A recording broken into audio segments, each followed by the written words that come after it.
tatabi natin ito, syempre. Kasi, Okay. 1 teaspoon biryani masala. Sige. 1 teaspoon ginger powder. Kailangang i-marinate muna natin ang chicken para malasa siya. Garlic powder. 1/2 teaspoon lang siya ng garlic powder. Okay. 1 teaspoon ng curry powder. 1/2 teaspoon ng ground black pepper. dapat Sige. nga 1 teaspoon to eh. Half teaspoon na nalalagay ko kasi baka 1/2 teaspoon ng chili powder. Okay. 1 teaspoon ng turmeric. 1 teaspoon ng iodized salt. Tapos plain yogurt 100 grams ba yan? 100 grams plain yogurt. Tapos lalagyan natin ng lemon juice, half lang siya.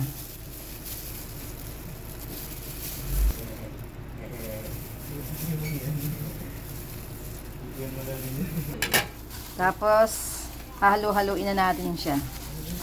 Mga ilang minuto natin itong imamarinate. Mga ilang minuto. kahit gano'n lang. Kahit konti lang.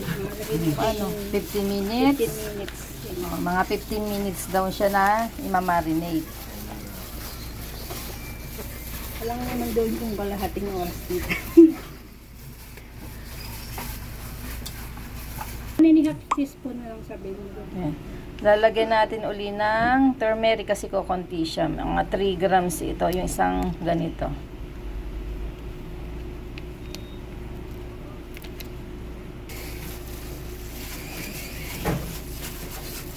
Tapos tubugan natin ang asin dito. Tachayin mo lang. Dagdagan ng asin. Natin ng konting asin. Siguro mga 1/4 ito. 1/4 teaspoon. Okay na, tatakpan na natin at magagayat na tayo ng mga ingredients.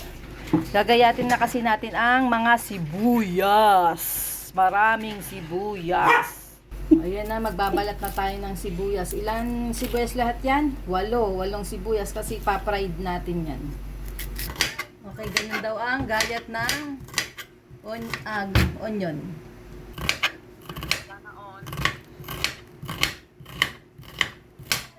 Ito na yung ginayat niya sibuyas, nakakayak, ang sakit sa mata. Aray ko. Ayan, ang dami. Grabe sakit sa mata ng sibuyas. Tingnan niyo siya, chill lang siya, chill lang. Parang ang dami niya ginagayat na sibuyas. Baliwala sa kanya, ganyan ginagawa niya sa sa Dubai. Tsaka Saudi. Diyos ko po, ang dami ginagayat na sibuyas. Kukunti pa daw yung sibuyas na yun sa ginagayat niya dun. Magpiprito tayo ngayon ng sibuyas na nakakaiyak sa dami. Hugasan muna natin ang bigas. At iluluto na natin siya.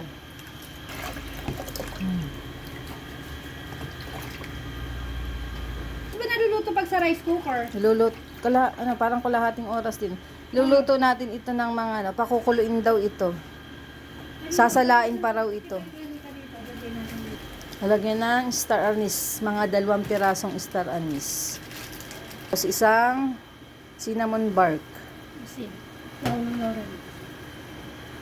Tapos dahon ng laurel. Tapos lalagyan natin ng iodized salt, mga 1 teaspoon daw. Siguro tong bigas na to, mga kalahating kilo tong bigas na iluluto namin. Halu-haluin daw muna. Tapos iluluto natin. Habang iluluto natin yung kanin, piprito muna natin ang ang sibuyas. Kailangan itong tostado ba to? Tostado daw yung sibuyas. Mukhang pagkaanghang-anghang nitong pagkain na niluluto namin. Kasi ito, ginayat pa niya ng maliliit. Tapos may chili powder pa. Ayan, kinuntian niya lang dahil walang ginayat niya kasi nagreklamo na ako. Ayoko ng sobrang anghang. Ganda, no? Magagayat daw siya ng patatas. Gagawin niya yung toppings. Ayan. Tatagalin muna natin ang takip kasi kumukulo na siya. Kailangan, Oh no! kailangan tostado to. Muna natin kasi para di masunog ang ilalim. Check natin yung kanin. Check daw niya yung kanin. Ano ba dapat na texture ng kanin para pwede na siyang Parang malambot na siya. parang malambot? Malambot na siya. Hindi pa to bigas pa. Oh, bigas pa daw. Ano ang dapat na itsura ng kanin? Dapat po hindi po dikit-dikit, tita. Dapat hindi dikit-dikit. Hindi masyadong Opo, luto. kasi parang siya. Kapag ka dikit-dikit, hindi mo siya ma-achieve na biryani. Ah, ganon. Parang buga.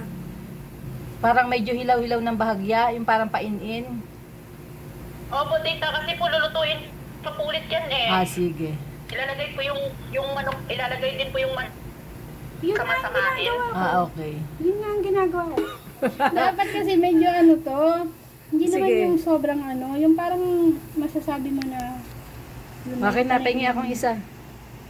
Pengi Ay, isa. ito pwede na to dito. Kasi yung papi, ano pa natin to, ilulutuin pa natin ulit eh. Hilaw pa daw to. Hilaw pa. Ay, Hindi, parang pwede nadudurog na to. Pwede na to, pwede na to.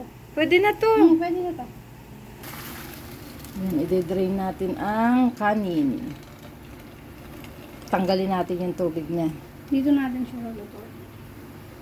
Nasaan na yung sana? Ayan, medyo malapit na. Konti na lang. Diba? Masarap to. Ito ang favorite ko. Titikman natin ang lasa.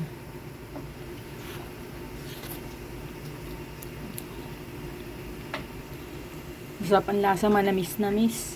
Pag special niyan, tita, may mga ano pa yan, kasoy. Mm. Yung Tapos, mga nuts. kasoy, yung mga nuts sinahaluan. Tsaka yung raisin. Ano nga ang raisin? Pasas. Yung yun, nahaluan niya lang. Ito kasi nilalagyan ito para pang toppings. Siya mo kasi gusto niya may patatas lagi sa ibabaw. Gigisa na natin ang bawang. Lagyan natin ng sibuyas. Yung ating sinangkotsang sibuyas. Kita akin nga. Ano naman yung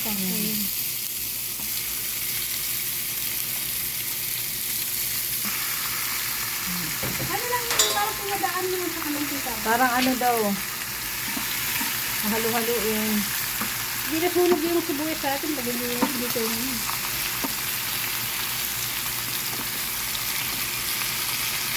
Parang ano?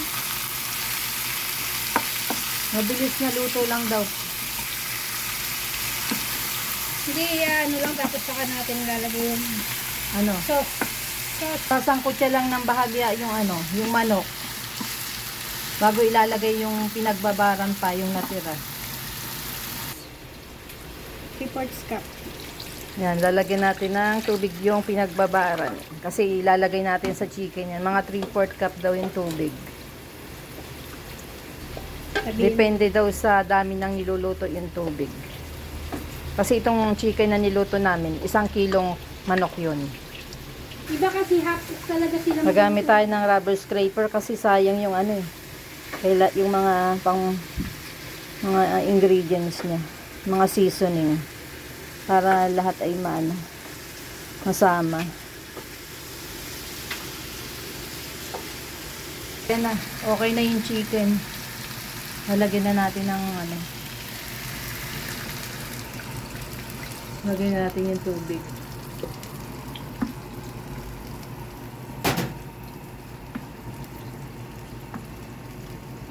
Pagkatapos, tatakpan. tatakpan na natin. Ang ano niyan, ang itsura ng Magiging malapot to mamaya. palaputin natin hanggang sa maging malapot siya. Tapos na natin gagawin yun. Tcharam! Malapit na. Okay. Gawin natin, kabalik ko. Malapit na siyang maluto. Malapot na yung kanyang ano, yung kanyang sauce. Titikman natin kung anong lasa. Ayan. Ang lasa. Harap. Ganun talaga ang lasa niya. O tama, may alat siya kasi lalagay pa siya sa ano. May alat na may asin na bahagya kasi gawa ng lemon tsaka yogurt. Lagyan natin ng ano, magic sarap Ano, na lang. magic sarap. Oo. Dito. Okay, lalagay ng sili. Maanghang na siya, tapos may sili pa. Grabe. Lagyan natin ng konting magic sarap.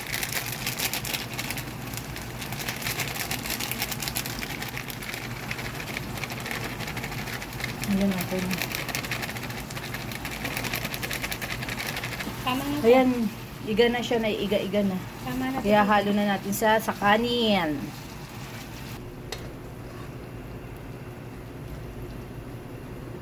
Nagtira tayo ng konti, panlagay natin sa ano, sa gitna ba?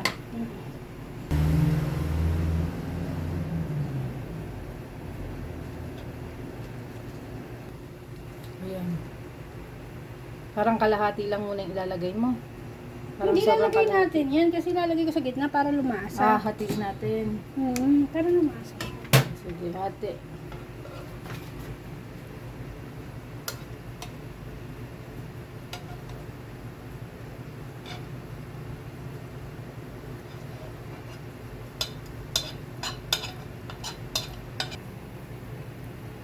Lagyan ng, ano yung lalagay mo? Onion. Yung pinirito natin na onion, lalagyan natin haluan.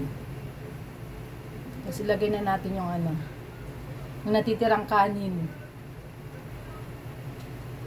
Hindi na siya lalagyan ng tubig, okay na yan.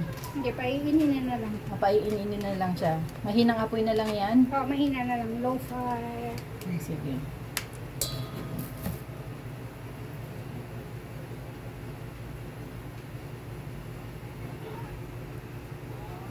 Si bubod-bod, lahat yan lalagay sa ibabaw.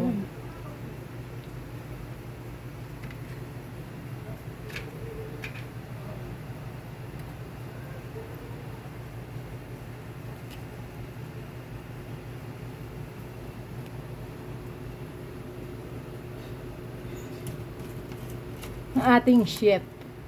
Chef Pelny. Chef Rio. Rio na siya ngayon. Ayun yan ang Pelny. Okay na. Ayan.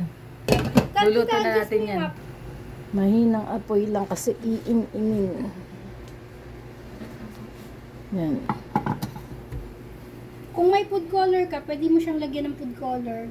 Konting tubig, tapos ilalagyan mo siya ng food color, yung yellow.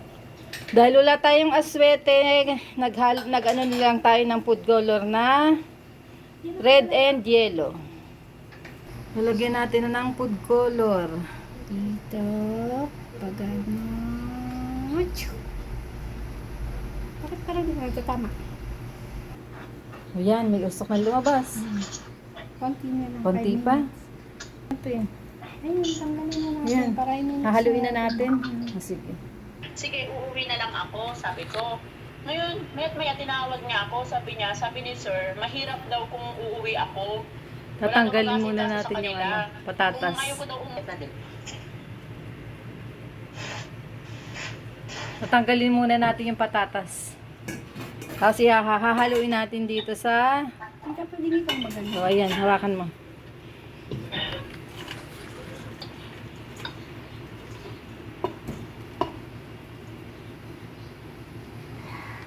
Lagyan natin sa lamang ka.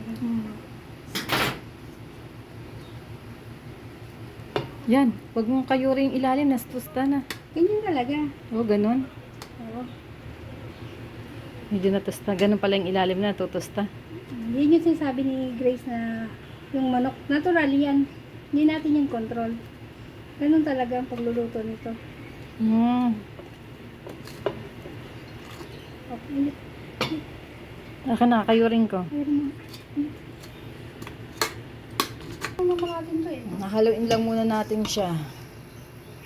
Biryani!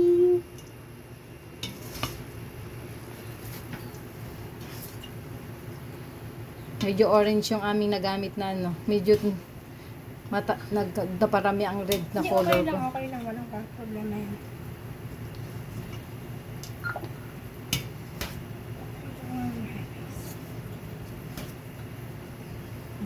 na.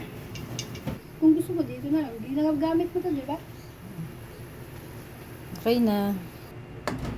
Kasi hinalo lang niya eh.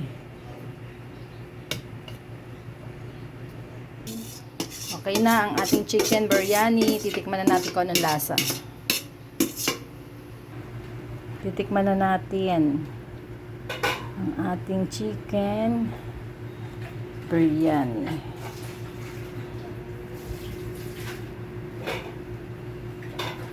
Okay, tayo ng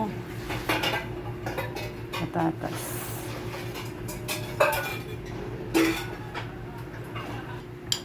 Titikman na natin kung anong lasa.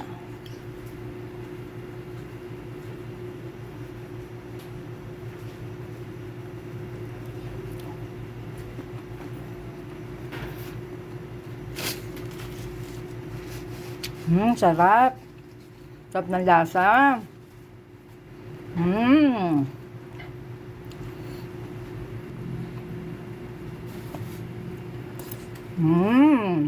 Sarap. Sabi niya mas masarap daw ang may lemon. Titikman natin kung anong lasa. Gano, konti-konti lang. Yan, titikman natin kung lasa ng may lemon. Tignan mo, nag-aagaw yung alat.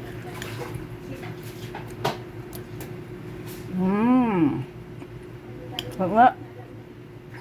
Masarap yun ang may lemon. Masarap ang luto niya. Masarap. Ngayon marunong na tayo magluto ng chicken biryani. Hanapin mo na.